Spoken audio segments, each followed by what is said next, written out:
Assalamualaikum warahmatullahi wabarakatuh.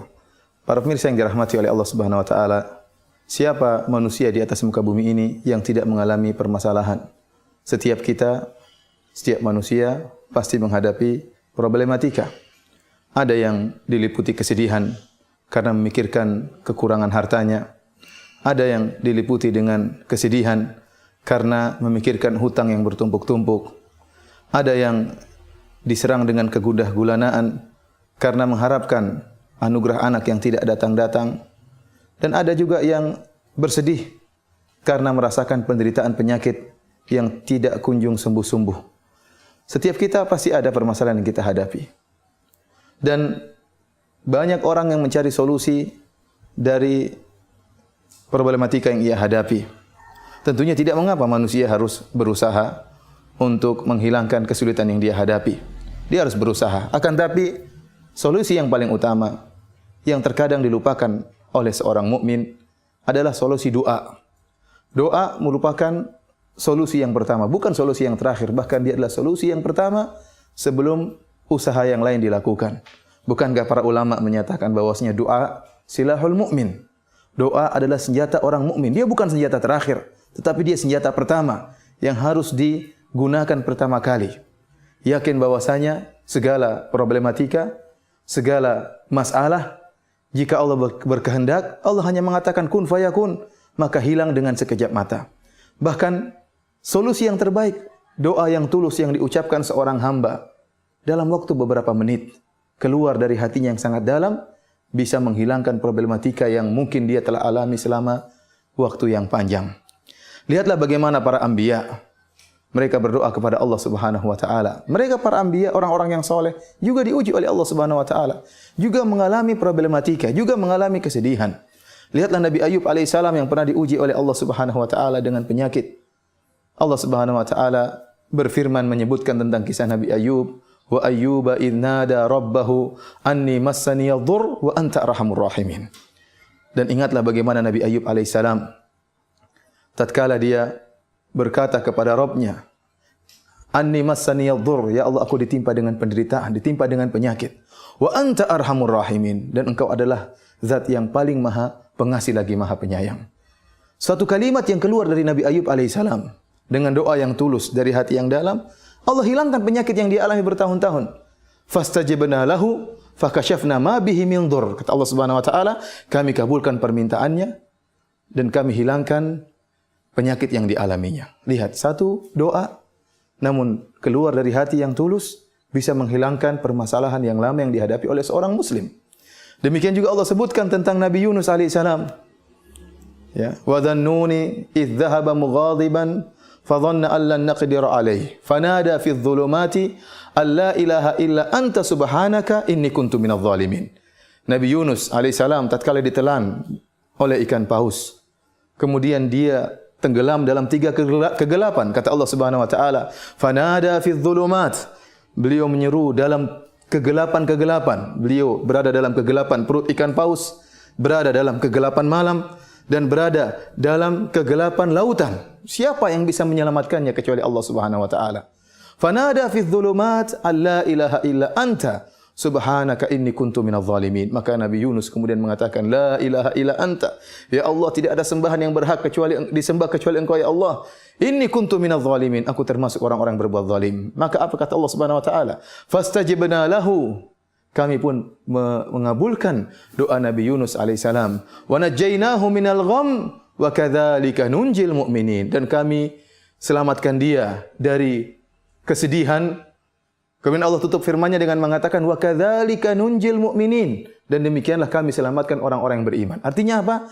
Ini keselamatan ini bukan hanya khusus kepada Nabi Yunus alaihissalam, tetapi juga kepada kaum mukminin. Makanya Allah tutup ayatnya dengan mengatakan wa kadzalika nunjil mu'minin. Demikianlah kami selamatkan orang-orang yang beriman. Artinya ini penyelamatan ini bukan khusus buat Nabi Yunus alaihissalam.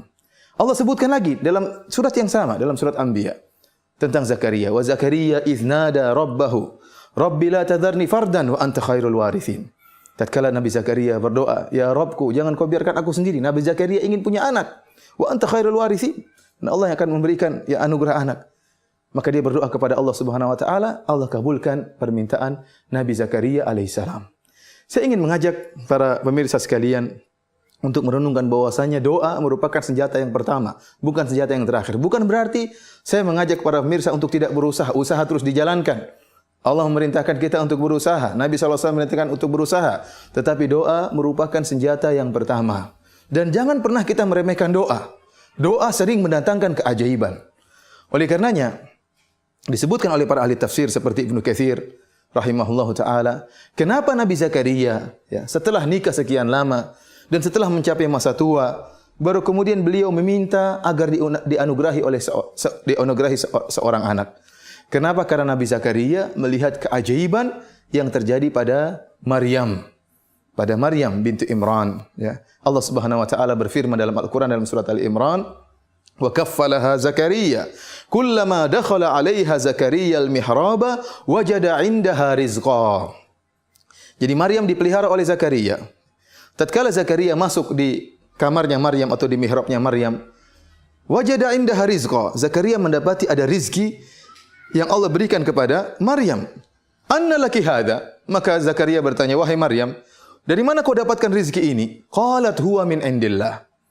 Kata Maryam, ini semua dari sisi Allah Subhanahu wa taala. Padahal Maryam tidak keluar dari rumahnya. Seharusnya makanan tersebut diantarkan oleh Zakaria, ternyata tiba-tiba ada makanan di situ. Maka ini menakjubkan Zakaria alaihi salam. Ternyata bisa datang rizki, dan rizki yang datang pada Maryam rizki yang menakjubkan. Disebutkan para ahli tafsir, Allah memberikan dia buah-buahan yang tidak muncul kecuali di musim panas, Allah hidangkan di musim dingin. Dan sebaliknya tatkala musim panas, Allah hidangkan buah-buah yang tidak tumbuh kecuali di musim dingin. Dari situ kata Allah, hunalika da'a Zakaria rabbahu. Maka tatkala itu Zakaria berdoa kepada Allah Subhanahu wa taala. Dia melihat ternyata Allah bisa mendatangkan makanan atau buah-buahan yang tidak tumbuh di musim dingin saja, kecuali di musim dingin Allah munculkan di musim panas, dan sebaliknya. Tatkala dia melihat dirinya sudah tua dan istrinya dalam keadaan mandul, namun hal ini tidak menjadikan Zakaria putus asa, maka dia pun berdoa kepada Allah Subhanahu wa taala setelah melihat keajaiban tersebut. Sebagaimana Allah sebutkan doa Zakaria dalam surat Maryam, kata Allah Subhanahu wa taala, "Dzikru rahmati rabbika 'abdahu Zakaria idz nada rabbahu nidaan khafiyya. Qala rabbi inni wahana al-'azmu minni washta'ala ar-ra'su shayba wa lam akum bi du'aika rabbi syaqiyya." Yang artinya kami menyebutkan tentang rahmat kami terhadap hamba kami Zakaria tatkala dia menyeru Rabbnya dengan suara yang lirih. Ya Allah, inni wahana al-'azmu minni washta'ala ar-ra'su shayba. Ya Allah, aku sudah sangat tua. Kemudian tulangku sudah lapuk dan rambutku sudah memutih seluruhnya. Walam akum bidu'aika rabbi syaqiyya. Akan tapi aku tidak pernah putus asa dari meminta kepada Engkau ya Allah. Wa inni khiftul mawaliya mi wara'i wa kanat imra'ati aqira fahab li min ladunka waliyya. Dia mengatakan, ya Allah, istriku sudah mandul, istriku mandul dan aku sudah sangat tua. Akan tapi anugerahkanlah kepadaku seorang anak. Lihatlah Zakaria yang sudah dalam keadaan sangat tua, istrinya mandul. Kalau dilihat secara sebab, tidak mungkin ada seorang anak dari istri yang mandul, apalagi dari orang yang sudah sangat tua. Ternyata Allah kabulkan permintaan Zakaria alaihissalam. Dari sini kita yakin bahwasanya terkadang doa melakukan berbagai macam keajaiban. Tinggal doa tersebut harus kita keluarkan dari hati yang tulus, dengan penuh adab tatkala berdoa kepada Allah Subhanahu wa taala, dengan pengharapan kepada Allah Subhanahu wa taala, dengan yakin bahwasanya Allah Maha mengabulkan segala doa. Oleh karenanya Nabi sallallahu alaihi wasallam bersabda, "Ud'ullaha wa antum muqinuna bil ijabah wa'lamu anna Allah la yastajibu du'aan min qalbin lahinin ghafil." Nabi sallallahu alaihi wasallam mengatakan, berdoalah kalian kepada Allah dalam keadaan yakin bahwasanya Allah akan mengabulkan doa kalian, dan ketahuilah bahwasanya Allah tidak akan mengabulkan doa dari hati yang lalai, Tetapi tatkala berdoa perlu keseriusan, keyakinan, husnudzon kepada Allah Subhanahu wa taala. Pilih waktu-waktu yang mustajab, sepertiga malam yang terakhir tatkala Allah turun ke langit dunia dan Allah menyatakan, hal min mustaghfirin fa aghfiralah. Apakah ada di antara hamba-hambaku yang beristighfar akan aku ampuni? Hal min sa'ilin fa utiya su'lah. Apakah ada di antara hambaku yang meminta akan aku kabulkan permohonannya? Barang siapa yang bangun tengah malam, kemudian dibuka dengan solat malam, kemudian berdoa kepada Allah Subhanahu wa taala dengan hati yang tulus, dengan penuh pengharapan, dengan husnudzon kepada Allah Subhanahu wa taala, maka sulit untuk tidak dikabulkan oleh Allah Subhanahu wa taala. Oleh karenanya para pemirsa yang dirahmati oleh Subhanahu wa taala, jangan pernah meremehkan doa. Imam Syafi'i rahimahullah berkata, "Atahza' bid-du'a'i wa tasdarihi, wa ma tadri ma sana'ad du'a'u." Apakah janganlah engkau mengejek doa dan jangan kau meremehkan doa. Kau tidak tahu apa yang bisa dilakukan doa. Sihamul laili la tukhti walakin lahal amadu walil amadil inqidha'u. Kata Imam Syafi'i, doa itu ibarat panah-panah yang dilepaskan di tengah malam. Tidak akan meleset. Tidak akan meleset. Pasti suatu saat akan mengena. Tetapi waktu untuk mengena itu butuh waktu. Oleh karenanya seorang tatkala berdoa di malam hari, yakinlah pasti suatu saat akan dikabulkan oleh Allah Subhanahu wa taala, cepat atau lambat. Allah yang lebih mengetahui apa yang terbaik bagi hamba-hambanya. Marilah kita sama-sama berdoa kepada Allah Subhanahu wa taala dengan penuh keyakinan dan pengharapan, niscaya Allah akan menghilangkan segala problematika yang kita hadapi dengan doa yang tulus. Demikianlah para pemirsa. Assalamualaikum warahmatullahi wabarakatuh.